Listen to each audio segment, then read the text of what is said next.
new portal where you begin. Click around or dive right in. What's the first thing that you do? We're learning from the pros, sharing it with you. Set up secrets, come and see. What's the trick to HubSpot harmony? Tune in now, don't miss your cue. We're going live and saving spots for you. Hello, everyone. Welcome back to HubSpot Setup Secrets, What Pros Do First. I'm Casey, and this series is all about answering one deceptively tricky question. What do you actually do first when you get into a new HubSpot portal?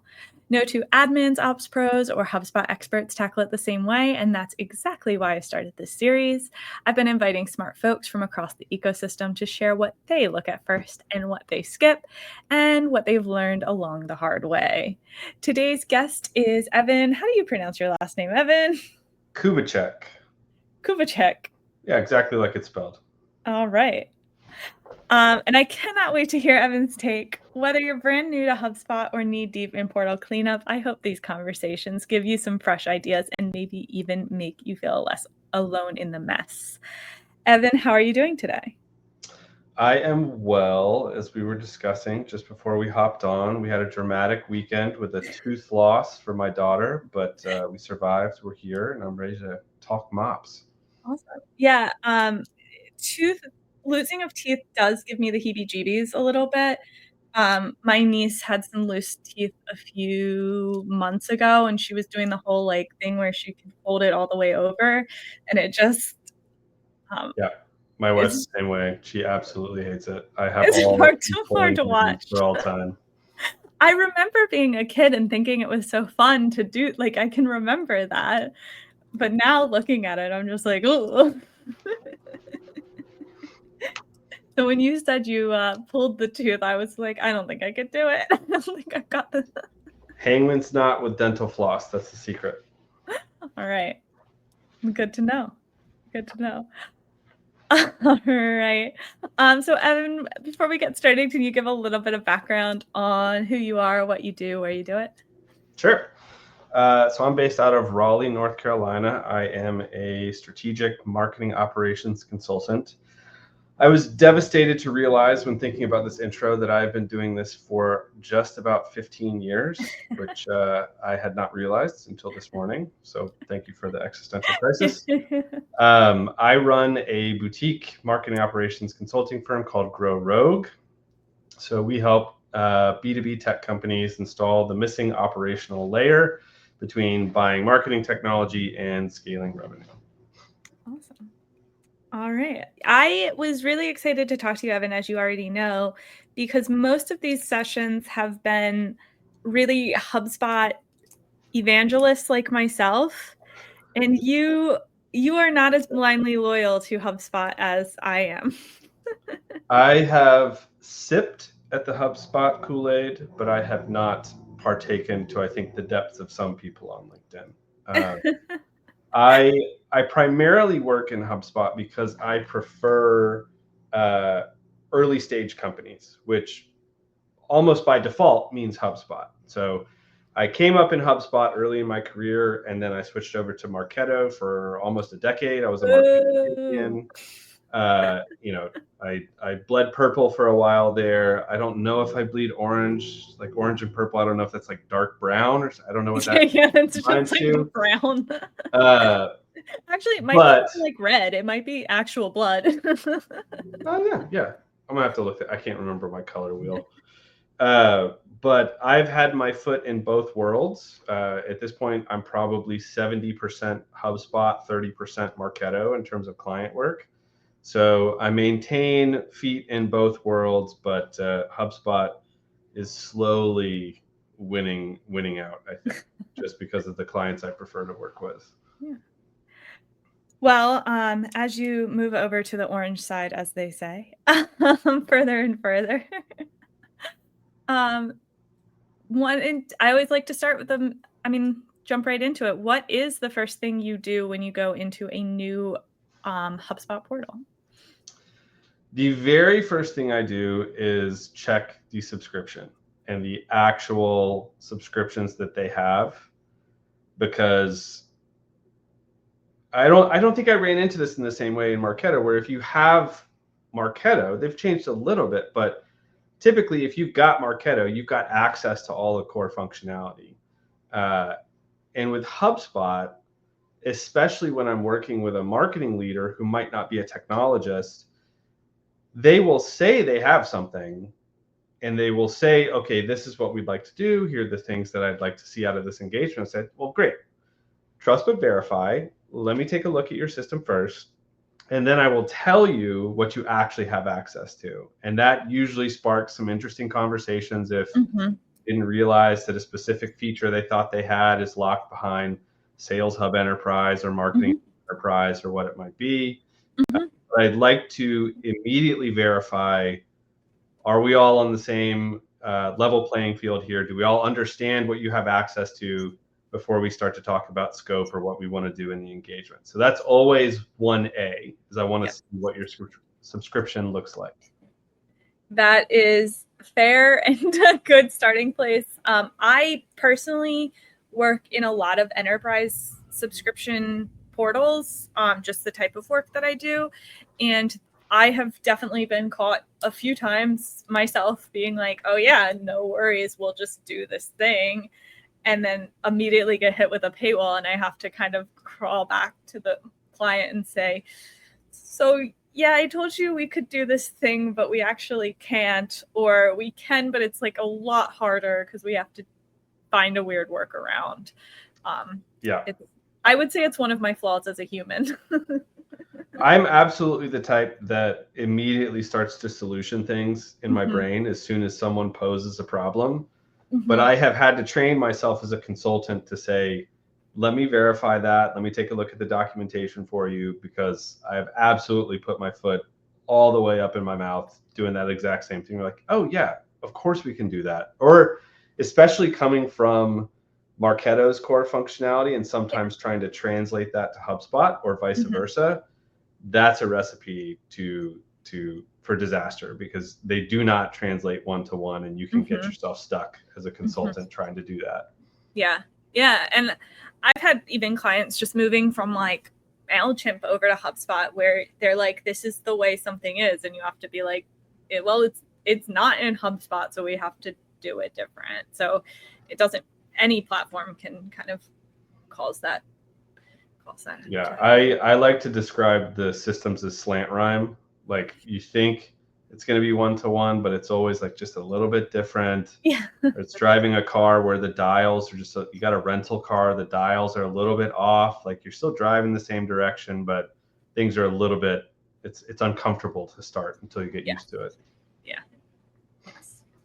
All right. So you verified the subscription. What's after that?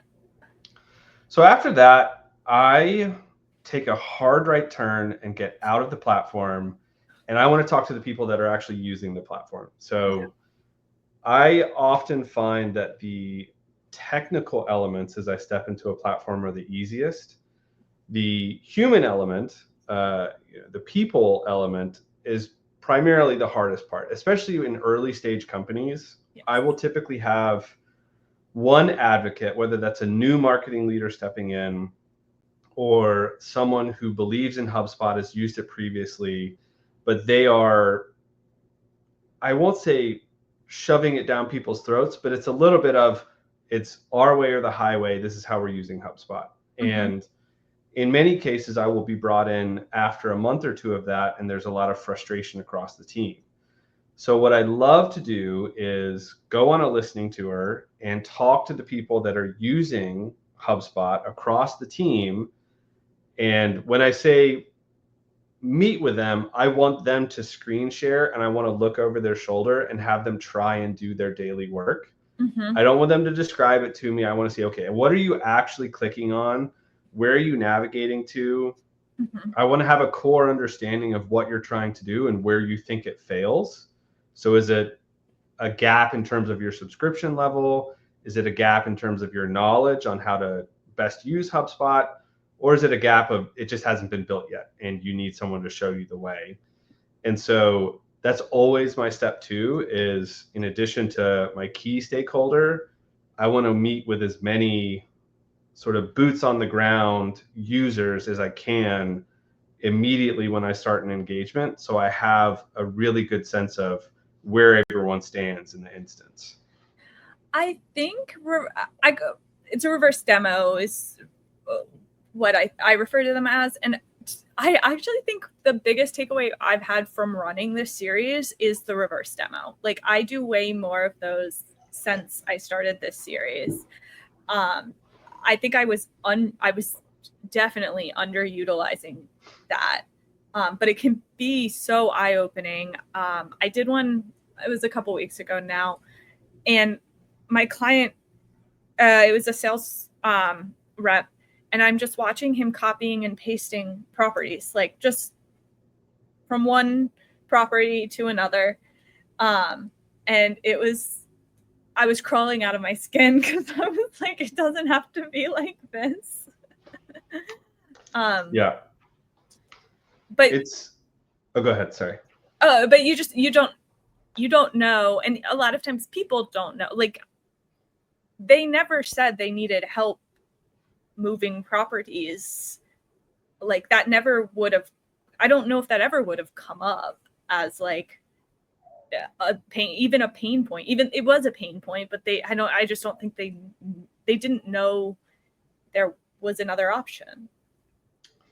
That's actually, that makes me think of something that I think is a core part of how I approach consulting. Is often people will come to me with the solution that they want. Mm-hmm. They say, I want it to do this. I'm like, well, let's back up one level. Let's get to the question behind the question here. And what is the problem? State the problem you're trying to solve to me rather than trying to solution it, because that's not your core expertise. You're a salesperson, you're a marketing person, whatever it might be, but you're not, reading the release notes of HubSpot on, I guess it's almost a daily basis at this point.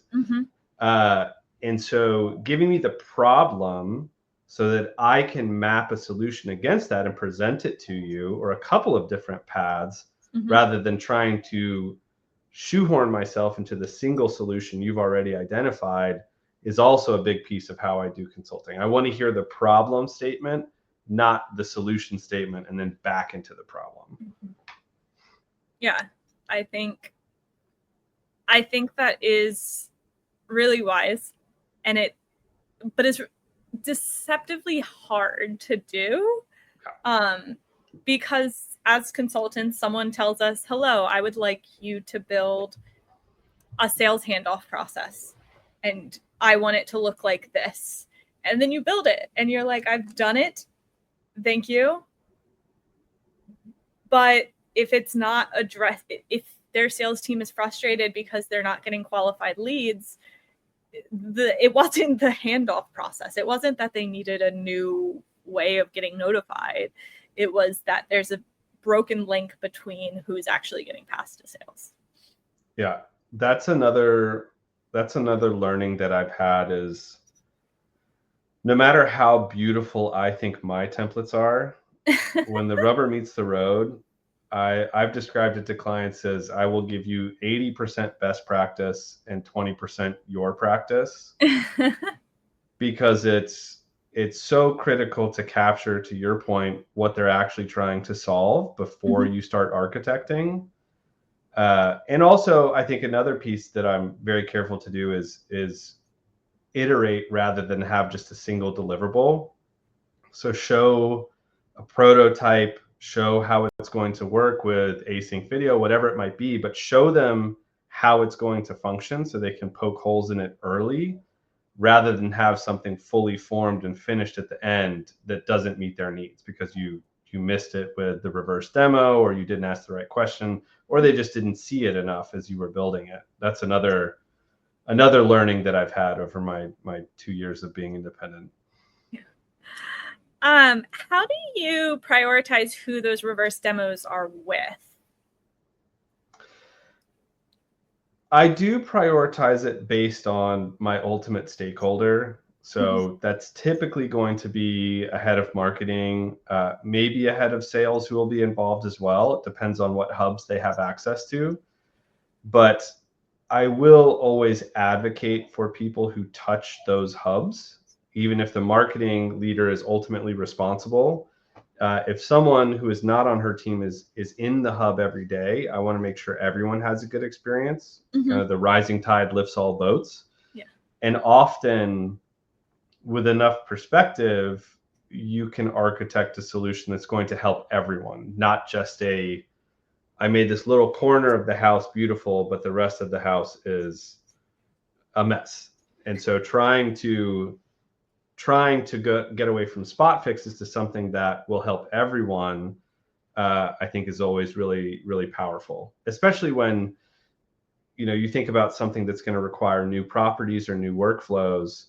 If you don't speak to everyone and there are other hands in the system, you might very well stomp on someone else's workflow or create duplicative properties. You get property scope creep, all sorts of downstream issues if you don't have those extra conversations. I usually describe it as slow down to speed up. Yes, it feels slow in the beginning, but I promise it prevents so many downstream issues by doing that hard upfront work and documenting everything in a way that informs the entire engagement.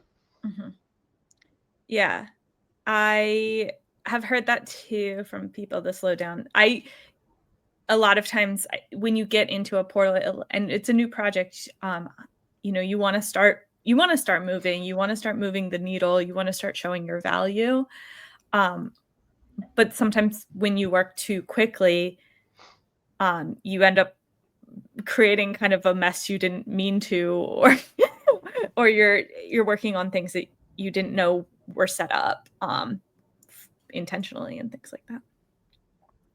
Yeah, I think there is a fine balance between getting quick wins, so you get buy-in from a client,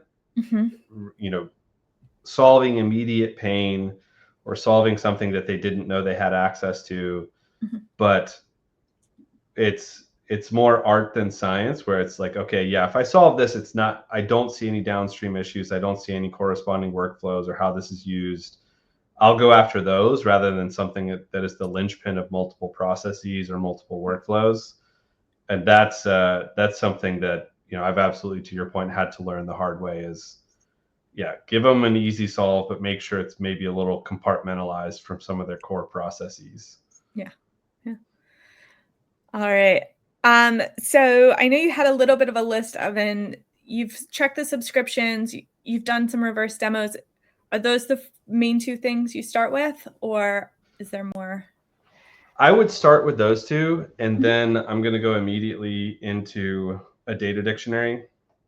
For me, documentation is my love language. So I want to make sure that I am leaving them with something where if I am struck by lightning, someone can pick up the baton and take over the engagement, keep things going. And I think it's often incredibly illuminating, because typically no one has ever gone in and looked at what are all the workflows, what are their enrollment rates, how many of them are even still actively enrolling people across properties, what's your coverage. I love that we now have the full export where I can see coverage percentages at a glance, but highlighting those, segmenting them in a way where the client can see, hey, you have 400 contact properties, of which only 50 have above 50% coverage. Like, do you actually need these? How are they being used? Just that level of interrogation where you understand how properties are being used. You understand if there are integrated systems, which one is the kind of champion challenger, which one is actually driving the informing of that property. Asking those questions and putting documentation behind that, definitions behind that, is so valuable, and it's a resource that lives on forever. When you make updates, you can put you can timestamp changes. It's one of the core pieces of documentation that I always want to have in place, and it's one of the first things I will always do for clients. Superid, if you want to sponsor me, this is where I would suggest Superid. Just throwing that out there for any of the Superid employees. But Yeah. do you They're put on my that? hit list when I grow a little bigger. Yeah. So right now, is that where does that documentation live for you? As a starting point, it's probably going to be a Google Sheet. Mm-hmm. I'm happy to adapt it to whatever system a client would prefer, but I Mm-hmm. will always start with kind of the lowest hanging fruit, easy Google Sheet. That's how I've built all of my templates, typically because every client can use those unless they're in a high security environment. But because I typically work with very early stage companies, they're happy to get whatever form they can have access to. Yeah. Very cool. Yeah, I think that documentation piece is has been really useful for me, and I think in my experience, it's been useful in two ways. First is like you said, giving that to the client if you win the lottery and you stop answering their emails, there's something there. But also it helps me kind of get organized and oriented in a really meaningful way that almost every HubSpot is missing. Yeah, I'm talking about it more and more, but I think all of the things I'm talking about here, I would define as the foundational operations gap. So I see companies as they grow, there's a certain inflection point where you become a slave to the next growth target or something the board has given you or the next funding milestone. And you have to maintain so much growth momentum that returning to something like a data dictionary, proposing that to a marketing leader, they're going to laugh in your face. Like, how does this contribute to MQLs? How does this contribute to revenue growth? And finding the space to do that foundational operations work is what I love to do. And so it's something that I try and pitch to clients is, let's do this hard work up front, set you up for scale, and then you will be able to accelerate much faster down the line. But if you don't bite this off now, I would compare it to doing surgery on a patient that's awake. It's so much harder to do this type of foundational work when you have a bunch of systems that have to be active, that have to be live. It gets much more complicated down the line. Yeah. All right.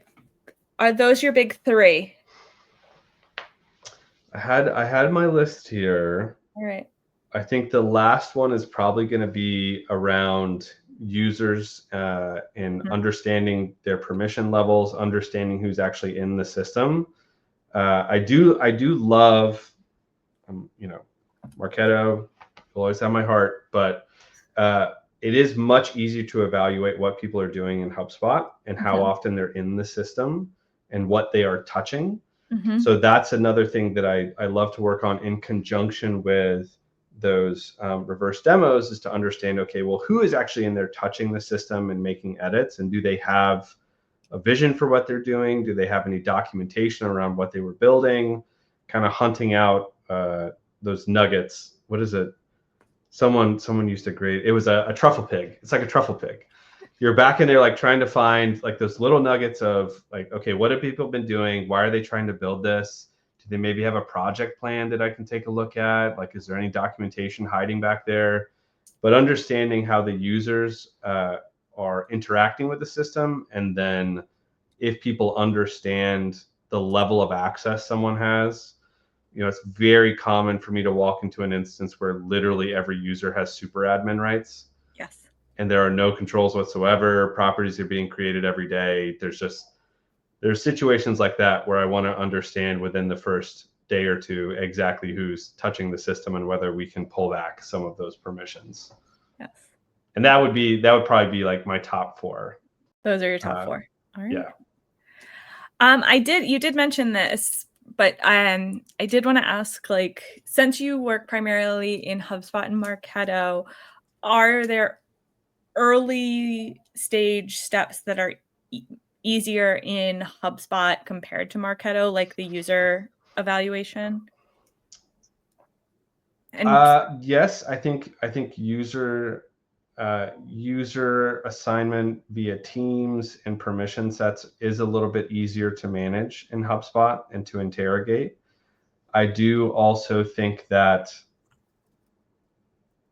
it pains me to say it, but it's a little bit easier for someone to step into a system like a HubSpot and understand how to build an email, how to enable a marketing team to be in there.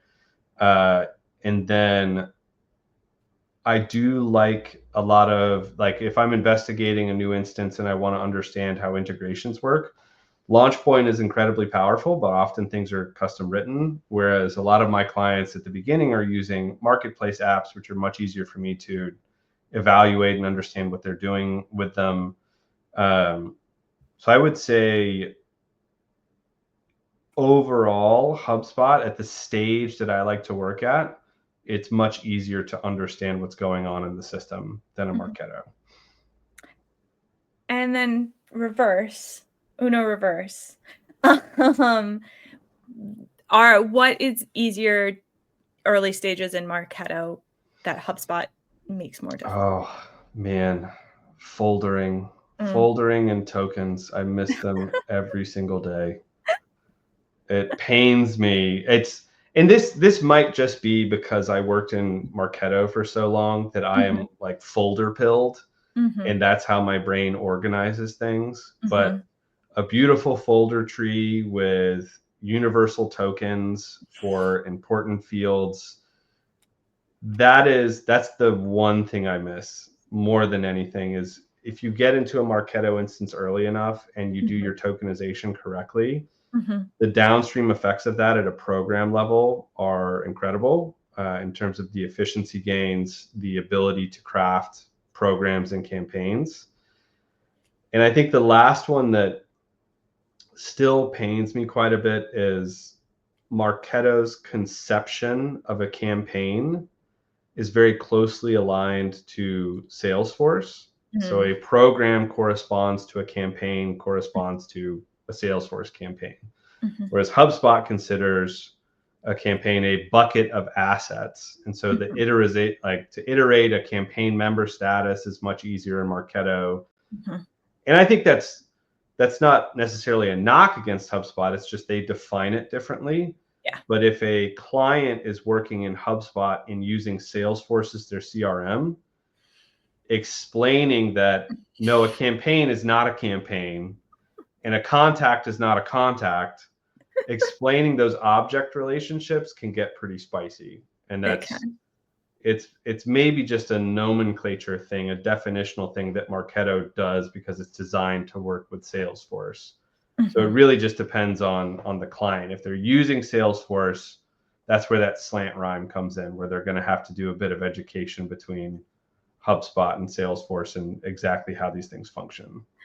Yeah, the number of times I have written in an email or said the words, I think the problem here is a misunderstanding of the term campaign. Yeah.